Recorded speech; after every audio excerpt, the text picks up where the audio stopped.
Hi everyone, welcome back to my channel. In this video, we will be studying Annexure 5.2, which is the most easiest to implement, and it is called Roles and Responsibilities. So let's dive into it. Annexure A 5.2 Roles and Responsibilities says that information security roles and responsibilities should be defined and allocated according to the organizational needs. Supposing you are a software development company. In that case, what will be your roles and responsibilities? Obviously, you'll have a software developer, you'll have a senior software developer, then you will have an infrastructure lead or infrastructure engineer. You'll also have the database team, you'll have a product manager, so have an information security manager, and so on and so forth, right? And now let's go to another company. Now, say I'm having a very big hotel business. In that case, what are my roles and responsibilities? I'll have a chef, I'll have a senior chef, maybe I'll have data engineers, right? And I'll have the room service, and so on and so forth. So basically, what this says is based on your organizational needs, ensure that you have the proper roles and responsibilities defined. Depending on what kind of service your organization is providing or what kind of domain your organization is functioning on, based on that, you have your roles and responsibilities properly defined in a document. Have a roles and responsibilities policy, and then have a document where you can define, okay, the senior engineer will have these are the roles and responsibilities of a senior engineer. These are the roles and responsibilities of an information security manager. These are the roles and responsibility of a product manager. Okay, these are the roles and responsibilities of a network engineer. So you should have a proper roles and responsibilities defined their according to the organizational needs. Okay, why do you think we need all these different roles defined? Just think generally, why do we want like all these different roles should be defined in an organization? Simple, right? Once we have the roles and responsibilities defined, it becomes easy for us to manage. And also, once you have proper roles and responsibilities defined, your information security management becomes much easier. Correct? So that's what. Let's read why. What is the purpose? To establish a defined, approved, and understood structure for the implementation, operation, and management of information security within the organization. So if you're see, we need different roles and responsibilities because it becomes easier for us to manage. But since we are talking in terms of information security, why do we need different roles and responsibilities? So that information security can be well managed, can be implemented, and can be operated well. That is the reason we are having different roles and responsibilities. Even in your house, right? Your mom will have a different roles and responsibility. Your dad will have a different role and responsibility. Your brother, so many people. The same way in a company, many different people will have different roles and responsibilities. Why do you think we all have these different kind of roles and responsibilities? So that it can be better managed. Simple. Now, ISO gives you some guidance of how you can actually manage these roles and responsibilities. So let's quickly read through it. Allocation of information security roles and responsibilities should be done in accordance with the information security policy and topic specific policy. If you haven't seen my Annexure Control 5.1 video, I would suggest pause this video, go back and understand what is 5.1, understand what is topic specific policy and information security policy. In the previous 5.1 control, I had told you how an information security policy needs to be drafted, what all it should include. So, based on this information security policy, we are going to define our roles and responsibilities so that it can be managed well. Why do we need to manage well? Why do we need this information security policies and roles and responsibilities? Why? Because protection of information and other associated assets. So when we have proper roles and responsibilities defined in an organization, have proper roles and responsibilities defined, it becomes easier for us to protect the information and all the assets in the organization, right? See, if you have a watchman in your apartment, you know his roles and responsibilities is to keep a watch on all the people who are entering your apartment and exiting your apartment, make sure they enter, they will have a register and they have to make their entry and all those things, right? Why do we think we have it? So that he can protect our society, right? He can protect our apartment so that we can have proper protection. Carry out specific information security policies processes.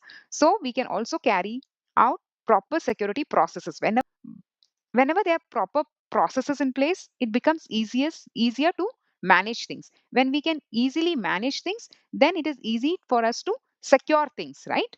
So everything is interlinked. Information security, risk management activities, and in particular, acceptance of residual risk. Example, risk owner. See, when you're defining the roles and responsibilities, you will say, okay, he's the risk owner who will take care of the risk. He will be the person who will work on the risk. Okay, he will be assigned, this person will be assigned the risk. He'll be responsible for mitigating the risk. So, these kind of roles, when you define, it becomes easier to manage. All personnel using an organization information and other associated assets. The organization should define and manage responsibilities for every person.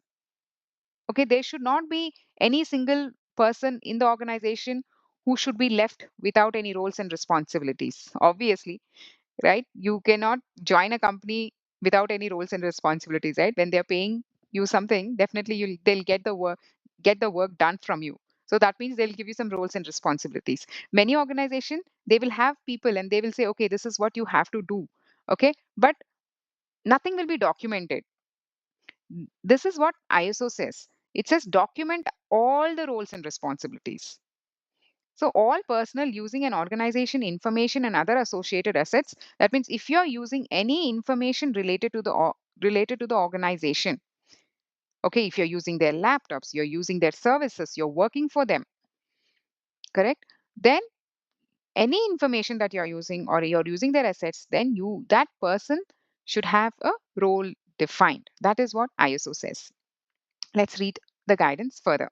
These responsibilities should be supplemented where necessary with more detailed guidance for specific sites and information processing facilities. So, if you're having some specific sites like some data center, for example, okay, they could be, or maybe if you're into pharmaceuticals company, then you'll have specialized labs, like no one else will be able to enter there. And when some people enter, then there will be some certain protocols that they need to follow before they enter those labs, right? So, the responsibility should be supplemented where necessary. That means if this person is not present in his absence, who will take over? Even that should be detailed. Okay, that much detail you have to mention. Supplemented where necessary with more detailed guidance for specific sites and information processing facilities. For some specific sites, right? If that person is not available, then who is his alternative? Who will take over him in his absence? That, because these are very critical sites, right? Data center, labs, they have to be running 24 by 7, or they do some critical processing of information.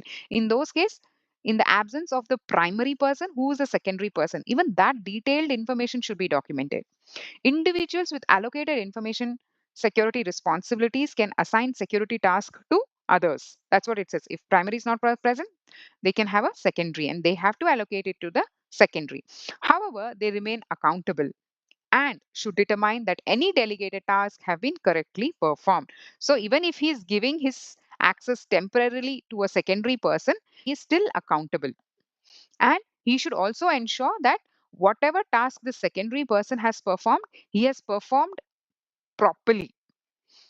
Okay, because that is the accountability this primary person holds. For each security area for which individuals are responsible should be defined, documented, and communicated. That is information security role if you have. Say, if supposing we have an information security incident manager role.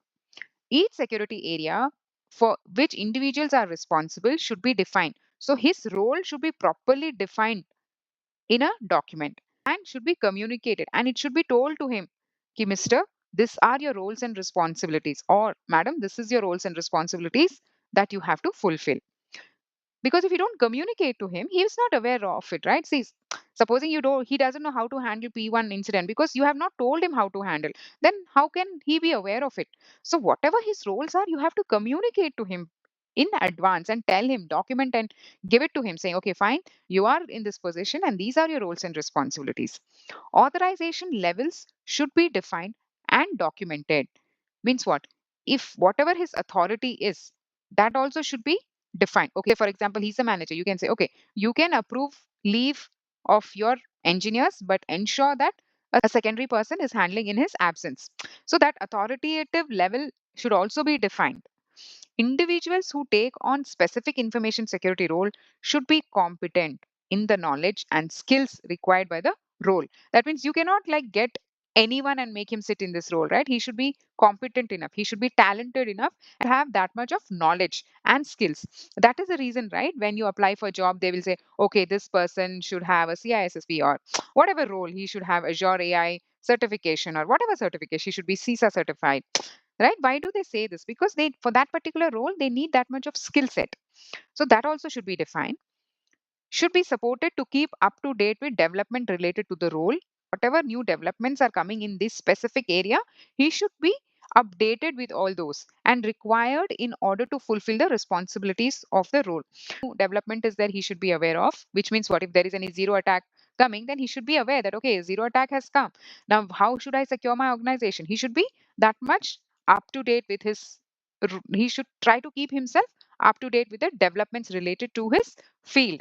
Many organizations appoint an information security manager to take overall responsibility for the development and implementation of information security. So, right? Why do they hire an information security manager? So that he can take the overall responsibility, right, of the development of the information security of the organization. And once he has takes the responsibility, then he plans how to implement the information security and to support the identification of risk and mitigation of controls. Then this manager will identify the risk and he'll also plan how to he has to mitigate the risk. Then that becomes his roles and responsibilities. However, responsibility for resourcing and implementing the controls often remains with individual managers. How you need to implement the controls, that will remain with the manager. The manager will say, okay, this is how we are going to implement the control. This is the plan. This is how we are going to implement. One common practice is to appoint an owner for each asset. Network security, make sure there is one POC for network security. Software security, make sure that there is one person dedicated for software security. He becomes the POC. So you appoint an owner for each asset who then becomes responsible for its day-to-day protection. So this person will take care only of software security. The entire security is broken down into subtopics. It becomes easier for day-to-day protection. Depending on the size and resources of the organization, information security can be covered by dedicated roles or duties carried out in addition to the existing role. See, some organization will size of the organization will be small, say only 100 employees. Some organization will have 1 million um, employees. So, depending on the size and the resources of an organization, the information can be covered by dedicated roles or duties carried out in addition to the existing role. If my organization has only 100 employees, then do you think I need different teams for network security and software security? I'll just have one information security manager and I'll say, okay, you handle everything. But at the same time, if my organization has 1 million users, then in that case, what I will do, okay, I will have different teams, or I'll give some more roles to one particular team itself. ISO does not say, okay, it has to be like this. It is just giving you an example. Now, how you define it is left to your organization. But when the auditors come, all you have to be capable enough is to show that, okay, these are the departments we have, these are the roles and responsibilities, this is how we work, this is where it is documented, this is how we work, this is how we secure our organization. If you can show that, that is enough. They are not very particular. Okay, do you have a network team? Do you have a software security team? They are not bothered about it. When they ask you, okay, show me what are the different roles and responsibilities you have, what are the different assets you have, based on the assets, show me the roles and responsibilities. Say, depending on that, they will ask you questions and they will ask you to show the roles and responsibilities. It's all about the control. Now, let us understand what are the auditor's expectations when it comes to Annexure Control 5.2. Let us understand this. During an audit, the auditor can ask you, okay, who owns this system? If you say, okay, I'm from network security. Okay, who's the owner of this? Who's the owner of this data? Or who's the owner of this application? Or who's the owner of this particular software? Ask you that question. Because why they ask you that? Because they want to know, okay, he's the owner. Now I want to see his roles and responsibilities. Then they'll say, okay, show me where this responsibility is documented. Show me how many roles you have under this network security. Okay, show me who's the owner. And then RACI metrics, who's responsible, accountable, who's consultant, and who is informed. If you don't know what is RACI metrics, just Google it out. You'll understand what is RACI metrics. In short, I will tell you, whenever a service is being provided, what happens is for every responsibility, for every task, we will have someone called R, which is responsible, A, accountable, C, consulted, I, informed. Okay, responsible, accountable. If you want a separate video on RACI metrics, do let me know. Maybe I'll make that in future. Say, for example, you have a task of okay, opening the port in firewall. Okay, opening the port in firewall. Okay, then you will say who will be responsible. Say network engineer will be responsible for opening the port. Who's accountable? His manager. Network manager will be accountable. Who will be consulted? Maybe network managers will be consulted. The user will be asked. Okay, he'll do the consult. Okay, I want this port to be open. I don't want this port to be open. Security team also will be consulted. Okay, do you think we can open? Do we have any risk? Who will be informed? The user will be informed. The manager will be informed. Like this, every company will have a different RACI metrics. Okay? Now, these kind of documents the auditor can ask you. Okay, uh, if your answers are consistent and supported by evidence, your 5.2 can easily be satisfied. All you have to show is the roles and responsibility policy document, which is a high level document, and then you can show the roles and your SOPs for the roles and responsibilities, like who's doing what. Show that, then it becomes that is the expectation of your auditor for this particular control. Now, most of the times, non-conformatives, you will what are non-conformatives? Do you know what are non-conformatives? So when an audit happens, okay, the auditor will check for the controls, right? Okay, whether you have met, he will verify, okay, this control says roles and responsibilities. Is this organization having proper roles and responsibilities? The auditor will ask you to show the roles and responsibilities, document everything, whatever roles and responsibility documents, policies, and all those questions he will ask. If you show him that, and if he's satisfied, then he will say met. Okay, but if you're not able to show him that, then he will say it is non-conformative. Mostly it is called NC. Then he will give you some time to work on this non-conformative and come back to him and ensure that you come to the met category.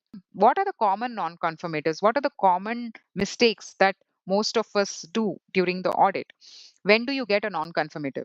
Responsibilities are informal and assumed. You say, then the auditor will ask you to show the document of, say, for example, the auditor says you show the document of roles and responsibilities, and you say, no, we don't have any document in place, but we know what is our roles and responsibilities. I'm a network engineer. I know what is my roles and responsibilities. He's my manager. He knows his roles and responsibilities. We know what it is. We have informally communicated. No, that doesn't work. Everything should be documented. So if you have any, why do you think they want documented? Because documentation is a proof, right? Informal way, you can assume anything in that matter, right? So that is not that is not acceptable by ISO. They need everything in documentation. So that is the reason we always say ISO is heavy on documentation. They ask you for documentation for everything. Most of the thing, if you show the documents, they're happy. So you make sure you have a proper roles and responsibilities document. Roles are defined but not documented. You know the roles, but you have not documented, then also you will get a non-conformative. Employees are unaware of their security duties. So, no clear accountability at management level. Management should also be aware of who's doing what. Just the lower level knowing their responsibility, that is not enough. Management also should know. Avoid this, and you will avoid any of the non conformatives or findings. Now, audit evidence. What are the evidences that you need to provide to satisfy this control? Provide your information security policy at a high level. That is good. Roles and responsibilities matrix, job description with the security duties, like information security manager will do what, information security lead will do what. That kind of information, if you can provide in a document, that should be fine. To satisfy ISO IC 27-2022, to satisfy Annexure of 8.5.2, that is information security roles and responsibilities, auditors look for clear, consistent, and practical evidence that roles are defined, assigned, documented, and communicated. Now, this is very interesting. See, supposing you are a software engineer, okay? Now you join this team, newly into this team. So your manager should have a proper document saying this will, so in the position, whenever a new joinee joins my organization in this particular role, Now, this is the roles and responsibilities, and these are the tools for which he will have access, right? So he should also define what are the roles that must be defined, assigned, how these roles are assigned to him, through which tools, okay, and who will approve this tools access. Okay, that should also be documented and also be communicated. So you should show in evidence saying, okay, this person joined on this day, he got access on this day on all these tools because he's having his roles and responsibilities this. Now if he's joining as a software engineer, he should not have access related to a senior software engineer, or if he's joining as a L1 engineer, he should not have access of L2 level access. So it should be assigned, documented, and communicated well. If you can show this clearly in your tools, saying, okay, he got this access and he got only this limited access because this was his position. If you can show this properly, documented it with clear evidence on the tool, it is very easy for you to clear this particular control with zero findings. That's all for this video. I hope this is clear. In my next video, we will deep dive into Annexure 5.3. If you have any comments, please leave your suggestions or comments in the comments box. Until then, thank you for watching. Bye bye.